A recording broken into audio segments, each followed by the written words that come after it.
Know our spirit and our emotions get stirred. I'm not against nobody on the panel. I'm with everybody on the panel. I'm not diametrically opposed to anybody on the panel. I agree with everything my brother said about revolutionaryism. So let me ask you guys a few questions. We're in the South. We're in the heart of the South right now. Who fishes? Who knows how to fish? Hands down. Who knows how to hunt? Less hands. Hands down. Who shoots on a regular basis, meaning once or twice weekly? Hands down. Now you see how many hands? Who farms or grows their own food right now? Hands down. You ain't ready to oppose nothing. You are as a part of this system as any white person gentrifying in this city. And you can't tell me I don't know what I'm talking about, because I've lived in this neighborhood long enough to know when 2 out of every 5 yards had a garden in the back. I'm old enough to know when the Muslim community was the strongest security force and their own food force in this community. Black people, I love you, and I love you enough to tell you, you ain't ready to revolt shit. You don't feed yourself. You don't hunt your own animals and slaughter them. You don't prepare your own meat. You don't own your own land. You don't have a seed growing in your window. So when you think about revolutionaryism and you think about fighting and dying in the street, you ain't shit if you can't feed your children. You ain't nothing if you can't teach your children to hunt. I've been hearing this revolutionary talk all my life. All my life, I've been seeing leaders get before me and tell me how much of a strong warrior. And just like the United States Army, just like the military, I've seen their words send black boys off to die in the street fighting and arguing with police. You have no win. He was innocent and he got 19 years. His mama couldn't afford the right lawyer. His dad didn't know a senator. You have no wins. How many of you practice a martial art today? Who practices a martial art today?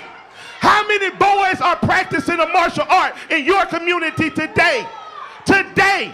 That's what I'm saying. We not ready to fight. You say fight back, fight the police. The police are trained to shoot. They're trained in martial combat. We're not. What are we going to do? Now, I'm not saying give up. I'm not saying you can't train yourself. But what I'm saying is, if you're not training every week, if you're not shooting every week, if you're not knowing how to grow your own food, arguing with me and arguing with the police ain't going to do nothing. Because if we all leave right now, if we all leave right now and we got a speeding ticket, we ain't all going to agree not to pay it. You understand what I'm saying? I agree we still slaves. I'm telling you right now today, Malcolm said by any means necessary. By any means necessary. And we're talking about children. We're talking about young men. These boys aren't even intelligent enough yet not to know what girl not to like. They're not even intelligent enough yet not to know how to, I always should have a condom. They're not even intelligent enough yet to know not to argue with their teachers. Don't send these babies off to die because you didn't die when you was 21. Don't you send these babies off to die because you feel like you missed the 60s and the 70s. I want to see more black attorneys, more black law enforcement. I want to see more black people pooling their money to run their own candidates. I want to see more black police officers that are from the neighborhood, because I'm telling you, they tried to leave one time and they formed Liberia. Look at Liberia now. Look at what Haiti did. They revolted. Every European country punishes Haiti for revolting. So if you're not going to revolt tomorrow, if you're not going to do like Elijah said and take all the southern states, if you're not going to gentrify Alabama, stop trying to grow warriors to fight a fight you too scared to fight. You pay your speed tickets.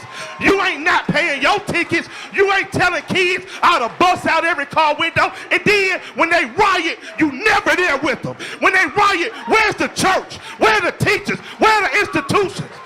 So I'm just saying, you do what you want to. But as for me and my house, I'm going to raise a warrior that knows how to use his hands, knows how to use his mind, and loves the people with his heart. Your job is to survive the encounter. Survive the encounter. And when daddy gets there with a lawyer, when daddy makes sure you got a judge that looks like you, we'll deal with that other shit. But you survive the encounter, young man. Don't you die on the side of the goddamn street